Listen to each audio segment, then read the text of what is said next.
This is Pruitt-Igoe, an apartment complex in St. Louis planned by Minoru Yamasaki, the same architect who later designed the World Trade Center Twin Towers. Both projects were eventually destroyed.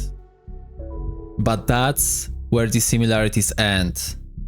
The concept behind the World Trade Center was much different than behind the Pruitt-Igoe. Built in 1951, Missouri, USA, it was the worst housing project that America ever saw. It consisted of 33 identical 11-story buildings that had eventually turned into chaos. The neighborhood reputation became so bad that at the end of its existence, maintenance workers and delivery drivers refused to enter the complex. Declining community led to decay and eventually to the end of its existence. This is a story of how America built and eventually demolished a dystopia. In the 1940s, the city of St. Louis had a problem. It became overcrowded. Slums were spreading throughout the city, threatening to consume the entire downtown. Near the city center sat a neighborhood called DeSoto-Carr. Authorities chose it as a main target. They wanted to replace slums with modern housing complex. In 1950, they hired a local architectural firm to create the design.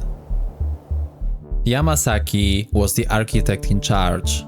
However, the project that we see today as Pruitt-Igoe, the depressing rows of identical prefabricated buildings, wasn't his initial proposal. He was a very promising architect and wanted the new neighborhood to be special. His first proposal included buildings of mixed heights. It was supposed to be both diverse and effective in solving the main problem, the shortage of homes. St. Louis authorities liked the project, but it exceeded their federal cost limits. So the city demanded changes. Instead of variety, they wanted efficiency. 33 identical towers, all 11 stories high, built as cheaply as possible, and providing accommodation for up to 15,000 residents. This was the time of Le Corbusier popularity, so building a complex of identical blocks seemed like a pretty innovative idea. When Pruitt-Igoe opened, Architectural Forum called it the best high apartment complex of 1951. The project was originally designed with racial segregation in mind, but was integrated before opening.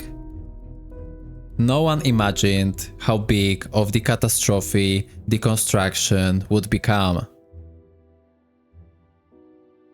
From the start, the problem of the project were cost savings.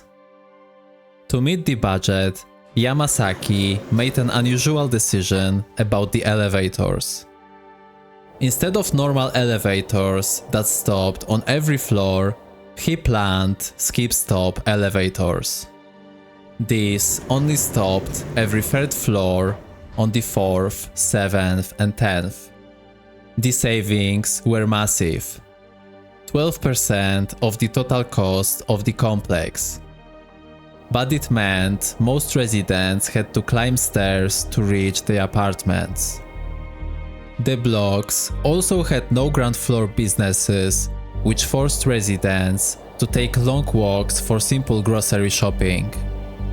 And poor material selection eventually led to deterioration of private and public spaces.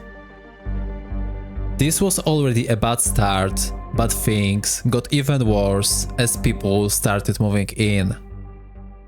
Crime was a major problem of the Pruitt-Igoe complex. When creating the design, Yamasaki argued that the elevators would force additional interaction between neighbors, leading to increased feeling of community. In the end, they were forcing elderly and children to climb stairs while gangs occupied the stairwells.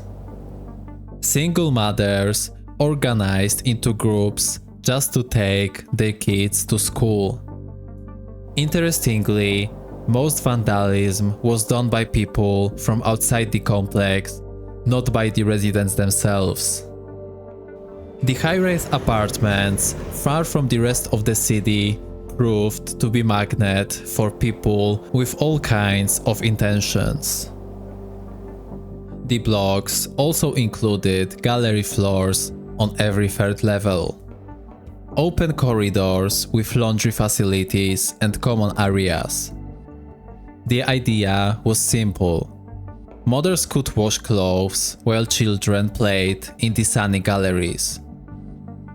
But the tenants never felt like these spaces belonged to them. The areas were not kept clean and many of main corridors were filled with garbage. Occupancy peaked at just 91% in 1957. The complex never even filled up. With crime already being a good argument for moving out, things got even worse when apartments started decaying. As blocks needed more and more repairs, the rent started increasing. Eventually, some tenants have to pay up to 75% of their income just to live there. Raw sewage flooded through hallways when pipes failed. Radiators disappeared, stolen and sold as scrap metal, and broken windows let in cold and rain. As conditions worsened, families who could leave did leave, and the people who stayed were often those with no other choice. Rising maintenance costs and declining number of residents have finally shown that the complex is not worth being rescued.